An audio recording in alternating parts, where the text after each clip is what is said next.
Hello Blizzard fans! This is FalconPaladin coming to you with yet another daily Blizzard upload. This is a game between TaldariN and Railgan on Coda the Latter Edition. Get rid of that and pull up the names and speed up a little bit and introduce the players. In the bottom right of Coda the Latter Edition we have TaldariN, the red Protoss player, henceforth known as the enemy. And in the top left of Coda LE we have the purple Zerg player, our hero, Railgan. Welcome, Railgan. We are very sorry about the results of your match against QXC in the previous cast, but we are very proud of you nonetheless. You did a good showing for the Swarm. Thank you so much, and continue your good work.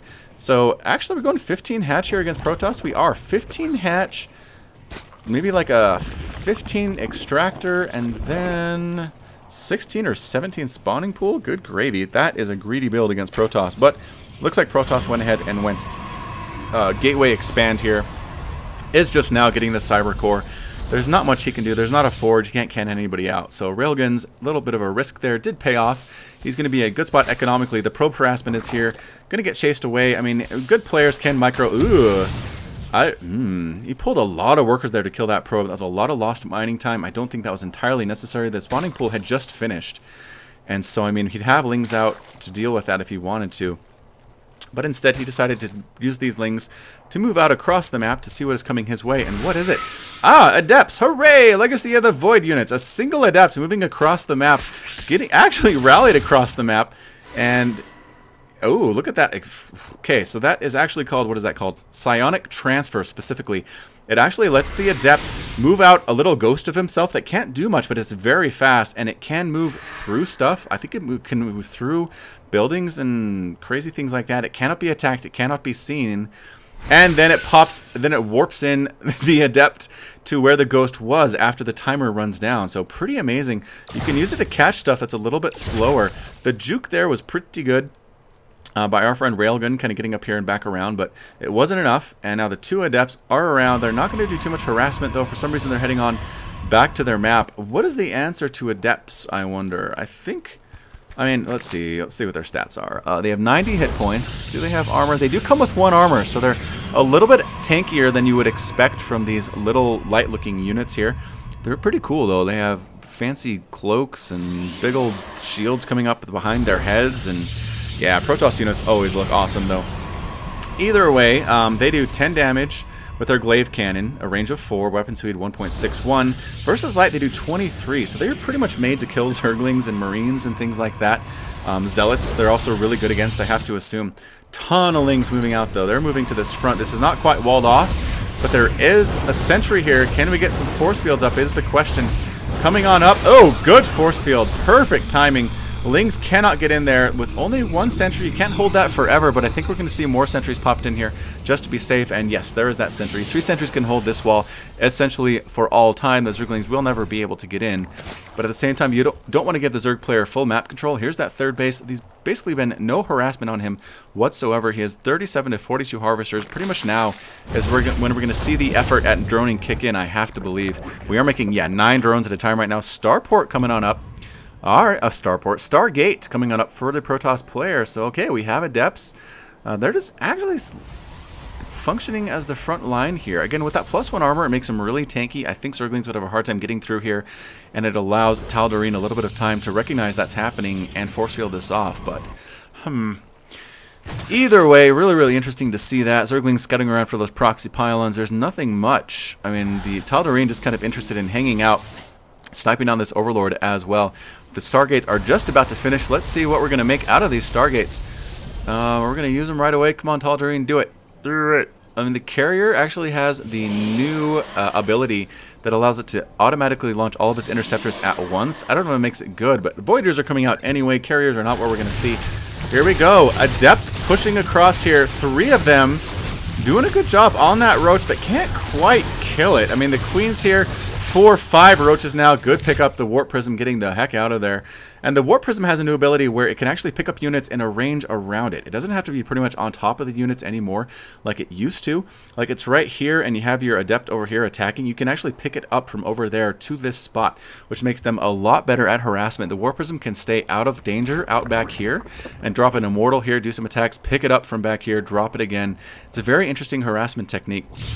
Want to see what's going to happen there. 3 bases now for TaldariN. Zerglings aren't going to be able to stop that. There are sentries, there are adepts, there are void rays. There's no way. What are we going to see from our Zerg player? We have a Spire on its way now. We're upgrading the roach speed. Mutalisks, maybe? Are mutas good against adepts? I have to imagine so. Here comes the warp prism harass, though, on up into the main. Man, excellent awareness, though. The roaches are ready for that. Railgan is a really good player, I have to say. For never heard of him, he is fantastic. But here comes the warp prism, trying to find a place where it can drop its load of adepts. And here we go, against light again. Drones are light. They do a ton of damage. What died there? Was that an adept that died? Are we down an adept? No. Did he misclick and actually kill a Zergling? I think he misclicked. I think their roaches killed a Zergling there.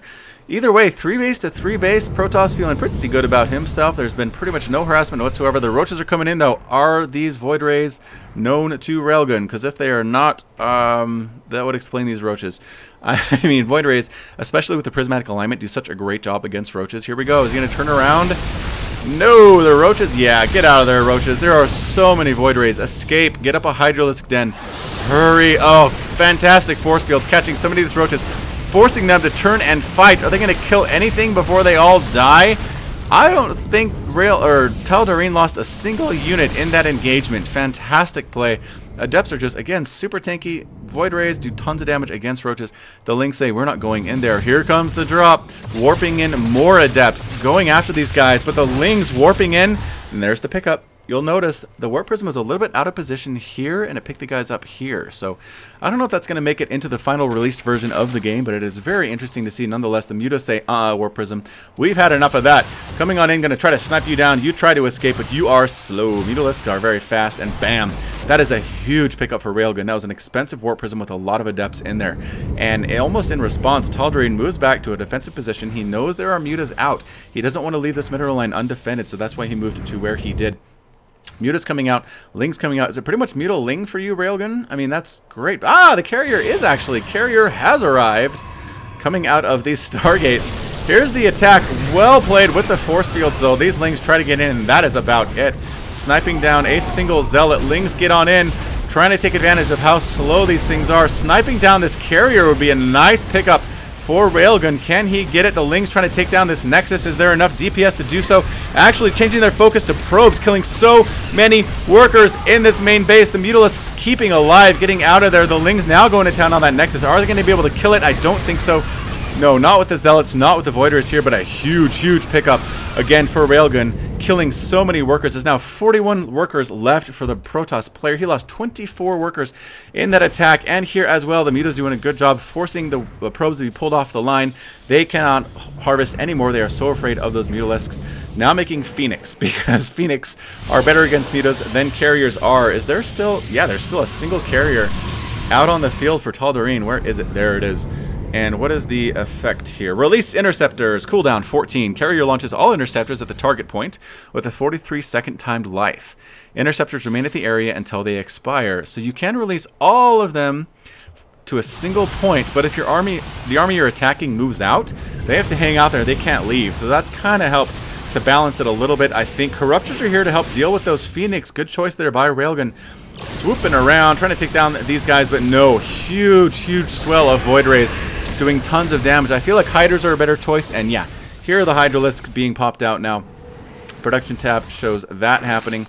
And a 5th base going down for Railgun. 1, 2, 3, 4, 5. 5 base to 3 bases for TaldariN. Not looking good for our Protoss, but we'll have to see how it goes. Mutalisks are again regenerating. They'll do a good job of that with their ability, tissue regeneration. If they're out of combat, they regenerate very quickly. Let's find one that's actually hurt. There it is. 92, yeah, 93, 94, 95, 96. I mean, that's almost faster than 1 per second. And they can get healed up real fast. But again, once they're in combat, their regeneration kind of stops. Although I don't think killing probes counts as combat, because the regeneration was just as fast as it was earlier, which is kind of interesting to see. Phoenix trying to chase everything down. The Corruptors are slow, and they do get caught. The Mutalisks are forced to leave them behind. We are sorry, brothers, but we have to go now. And now we have the Hydras out, and that is not happy for these Phoenix. Be careful. Be so careful, Phoenix. Don't fly over here, because there you go.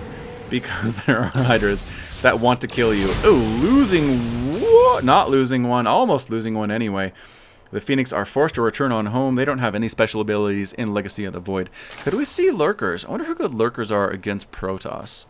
Probably pretty good, but at the same time, there's really nothing on the ground. I mean, there are a few Stalkers, some Adepts, but a lot of the DPS is in the air, so Hydralisks are a better choice. These Phoenix kind of getting caught out of position. The Muta's trying to kill them, but not able to do so. Why are there Lings here? I don't know. The Lings responding to this Phoenix harass by looking cute on the ground and distracting the Phoenix pilots while they do their damage against what can actually kill them. But either way, 79 to 56 Harvesters, not a great spot for TaldariN to be in. Railgan playing this extraordinarily well, not getting Spore Crawlers up because he recognizes the threat of Phoenix Harass is a very, very big deal. Zealot Legs being researched as well as ground armor, and this carrier is kind of just alone. I mean, okay, just kidding. Producing a carrier. Is there how many more carriers out? To join his brother, the one that already exists. Where is that guy? With this main army here.